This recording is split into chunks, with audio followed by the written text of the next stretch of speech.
I've been making videos about movies for years now, from Disney Channel rom-coms to Netflix rom-coms. I've covered a whole variety of topics. But this week, let me take you all the way back to 2001, back to when I was 13 years old. You see, 13-year-old Alex over here was really only interested in like 3 things: Final Fantasy IX, Sailor Jupiter, and Harry Potter. Now, I don't think I've actually seen the first movie since it first came out like 19 years ago.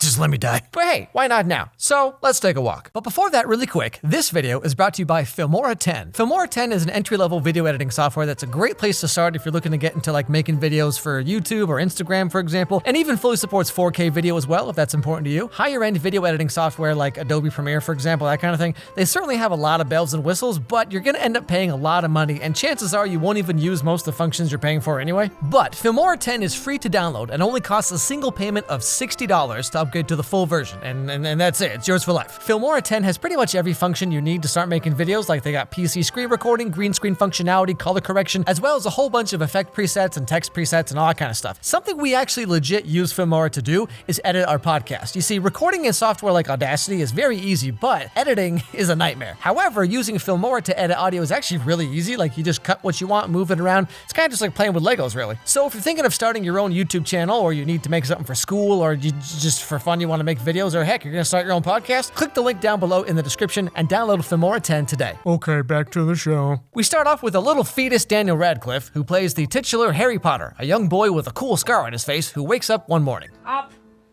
Get up! Now!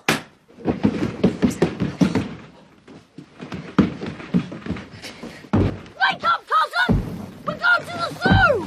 You know, I get this is supposed to show how like horrible his life is or whatever, but real talk, this is just what it's like being the middle child of the family. Now over here, we have this perfect example of why I got a vasectomy: Harry's cousin Dudley, along with Harry's aunt and uncle, who always seem to be making faces like this all the time. So today is Dudley's birthday, and to celebrate, they all head off to the zoo. Mummy! Dad, come here! You won't believe what this snake is doing!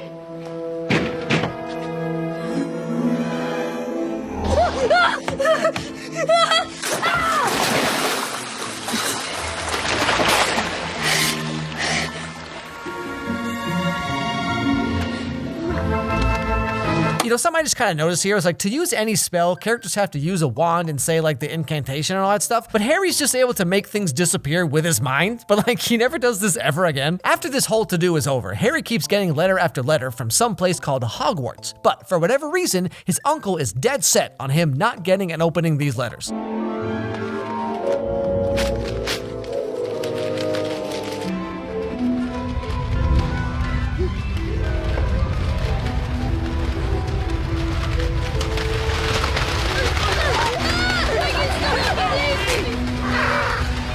You know, I remember being a kid and how like getting any mail at all was really exciting and all that, but now as an adult, you know, it's just like, hey, nice house you got there, you want to buy another one? Uh-oh, car warranty's up. You've been to Bed Bath & Beyond recently? We miss you. Also, someone you totally forgot about sent you an invitation to their wedding for some reason, so here you go, enjoy that for a while. Anyway, the uncle takes the family far away to some random lighthouse looking place, so hopefully Harry's gonna stop getting all these letters. But wouldn't you know, right at midnight on the morning of Harry's 11th birthday, something magical happens.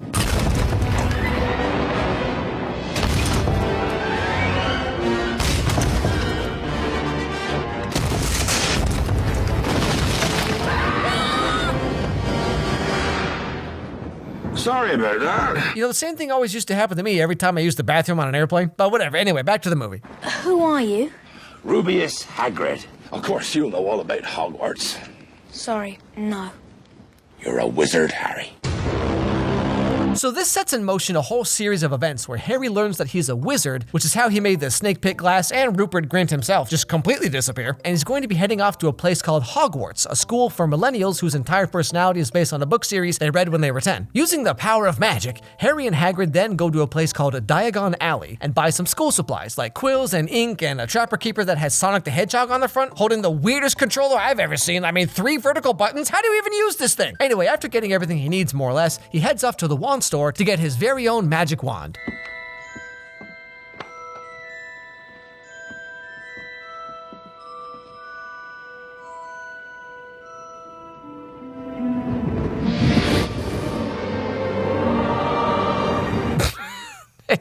Yeah, this is pretty much how it felt like for me when I found out they make Lucky Charms, but like it's just a box full of the marshmallows and none of that other garbage. That was a good day. And then it's off to the train station where he runs through the wall to get to the secret platform and onto the Hogwarts Express, which will take him to Hogwarts, oddly enough. Now, while on the train, Harry's just sitting there looking out the window, wondering about stuff like, if wizards have all these magical abilities, why do they all collectively decide to stick to 1880s fashion for some reason? But that's when we meet a little certain someone. Excuse me. Do you mind? Everywhere else is full. Not at all. I'm Ron, by the way. Ron Weasley. I'm Harry Potter. So this little soulless husk of a man is Ron Weasley, who is somehow always eating like every time we see him. But after this, we also meet another certain someone who will maybe sort of kind of become important later on. Who knows? Has anyone seen a toad? A boy named Neville's lost one. Oh, are you doing magic? Let's see then. Sunshine, daisies, buttermellow. Turn this stupid fat rat yellow. Are you sure that's a real spell? Well, it's not very good, is it? I forgot just how obnoxious Hermione is in the beginning of these movies. Like, my goodness. She's like those guys on Twitter who, like, whenever a girl makes a joke, like, I prefer my men like my leftovers in the garbage. And then they always respond like, actually, a man wouldn't fit in the garbage can. It's too small, idiot. But all the same, this is Hermione Granger, your local know-it-all who feeds her insecurities by tearing down everything and everyone around her. So, if the whole magic thing doesn't work out, she could always be a great YouTuber. Anyway, after this, our main characters finally arrive at the Hogwarts School of Witchcraft and Wizardry.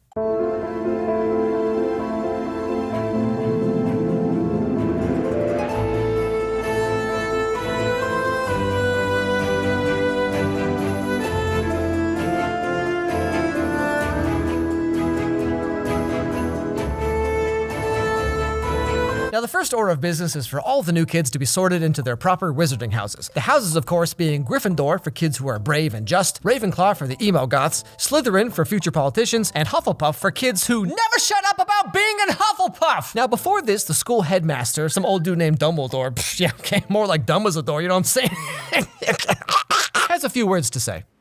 The first years, please note that the Dark Forest is strictly forbidden to all students. Also, our caretaker, Mr. Filch, has asked me to remind you that the third-floor corridor on the right-hand side is out of bounds to everyone who does not wish to die a most painful death.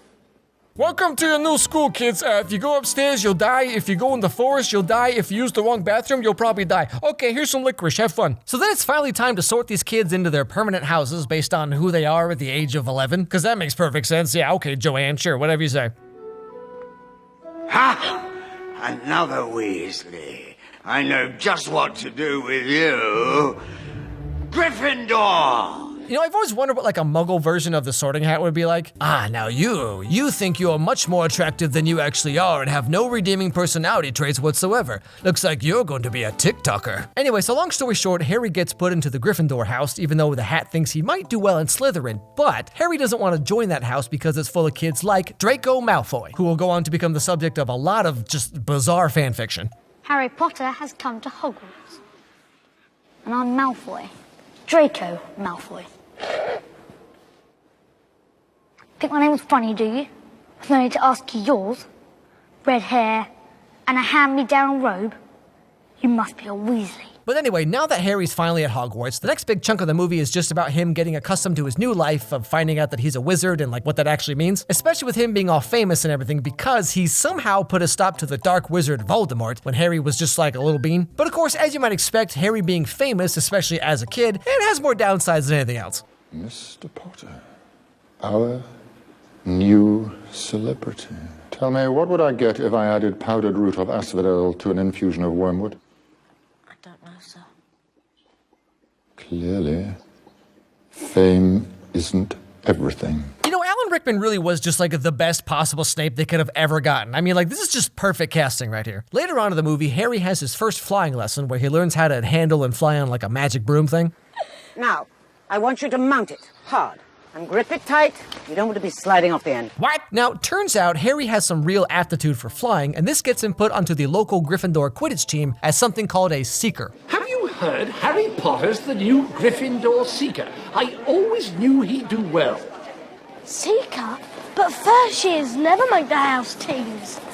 You must be the youngest Quidditch player in a century, according to McGonagall. Now, real quick, let me just explain Quidditch for a moment here, okay? So each team has 7 players. 3 of these players are trying to throw a ball called a quaffle through these, like, ring things for 10 points every time it goes through. 2 other players are trying to defend their team from these autonomous medicine balls that just exist to, like, give you a concussion, I guess. And then there's one kid who's defending the aforementioned goals, and another kid, the Seeker, whose job it is to try and catch the gold snitch, a small, fast-flying golden ball thing. Now, see, when the Seeker catches the snatch, the team gets 150 points, and the game is over. So basically, 6 players on the team do busy work, and 1 player makes or breaks the entire game for the whole team. This is the dumbest sport of all time. Like, imagine if you had a football game where a touchdown is 7 points, a field goal is 3 points, and then there's one guy in the middle of the field just playing Pokemon Snap on the N64, and if he gets a perfect picture of Pikachu in the first stage, the whole team wins the game. What? Anyway, so the next chunk of the movie is just more schooling with a few little important events scattered throughout, like when Harry, Ron, and Hermione, who are now friends for some reason, are going back to the Gryffindor house thing. The stairs randomly change and take them to a place where there's a 3-headed dog guarding some kind of like trapdoor or something. And then there's like a random troll in one of the bathrooms one day. In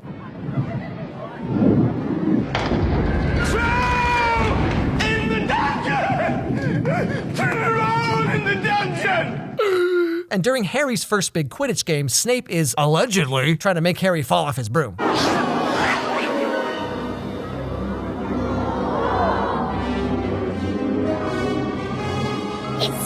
He's jinxing the broom. It really is just one thing after another here. Flashing forward a little bit, it's finally time for Christmas. And for the first time, Harry has his very own Christmas presents, which he's never gotten up to now because of the whole terrible family thing we just saw earlier. So you better believe he's pretty excited. Your father left this in my possession before he died. It is time it was returned to you. Some kind of cloak. Well, let's see then. Put it on. Whoa! My body's gone! I know what that is. That's an invisibility cloak. Yeah, no freaking duh, Ron. Now, using this invisibility cloak, Harry's able to sneak around Hogwarts at night undetected, because the cloak is also very conveniently unable to be noticed by any and all of the most powerful magic users in the country. And I mean, hey, who better to give this to than an 11-year-old boy? You don't want me as your enemy, Quirrell. What do you mean? You know perfectly well what I mean.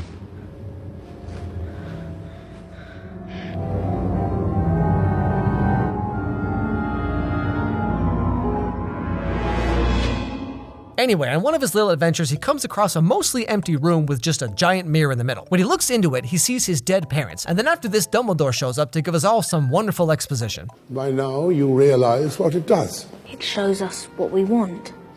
Whatever we want. It shows us nothing more or less than the deepest and most desperate desires of our heart. My deepest desires, huh? All right, let me try this again. Am I okay? But all the same, the movie goes on and Harry, Ron, and Hermione sneak out to talk to Hagrid about the 3-headed dog they saw earlier and about the mirror and just all these mysteries that Hogwarts has that no one else seems to care about whatsoever. Like, really? Not one other kid cares? Right, come on now. I'm a bit preoccupied today. Wait a minute. Waste of bloody time if you ask me. Ain't no one gonna get past Fluffy. Ain't a soul knows how, except for me and Dumbledore. I shouldn't have told you that. But on the way back from Hagrid's place, turns out Malfoy saw them leave after hours and told Professor McGonagall, this woman right here. Nothing, I repeat, nothing, gives a student the right to walk about the school at night. Therefore, as punishment for your actions, all 4 of you will receive detention. Now, what do you suppose is an appropriate punishment for staying up past your bedtime, huh? Well, if you're at Hogwarts, it's, let me see here. Being sent into the dark, evil forest they were told to never go to because there are, let's see, human-eating giant spiders, centaurs, and weird dudes who eat unicorns. Yeah, okay, that's fair. Now, throughout their little midnight sneakathons, they end up learning about a guy named Nicholas Flamel, who made this thing called the Philosopher's Stone, which can keep anyone alive forever. Just for the sake of time here, our main characters decide that Professor Snape must be trying to steal the stone from Dumbledore and bring Voldemort back to life because, you know, he's creepy and probably used to be one of those, like, where's my hug kind of guys. Now, what would 3 young Gryffindors such as yourselves be doing inside on a day like this? People will think you're up to something. So long story short, they decide to head on down to find whatever the dog was guarding because it must be the Philosopher's Stone, or else this would be a really weird movie, now wouldn't it? After doing this, they go through all these like traps and things to test their skills that they just learned earlier in the movie, which, you know, it's really convenient that all the curses and spells put in place to protect this legendary powerful artifact thing are all just the exact things every first year at Hogwarts learns how to handle, you know, like flying on a broom or playing chess. Ron, you don't suppose this is going to be like real wizard's chess, do you? You there, D5! Okay, so inside this room is a mystical, all-powerful, magical fanny pack. But to get inside, first you gotta put the square block in the correct hole, and then you just gotta play with like a speak and spell for 45 minutes. Anyway, so in the end, they make it through all the traps, and finally we learn who's really trying to steal the stone. You? Bwah. It can't be. Snape, he was the... Yes, he does seem the type, doesn't he? Well, next to him, who would suspect poor, stuttering Professor Quirrell? That's right, it's the Defense Against the Dark Arts teacher, who barely ever shows up in the whole movie. So they fight, and Harry ends up defeating Voldemort by touching his face.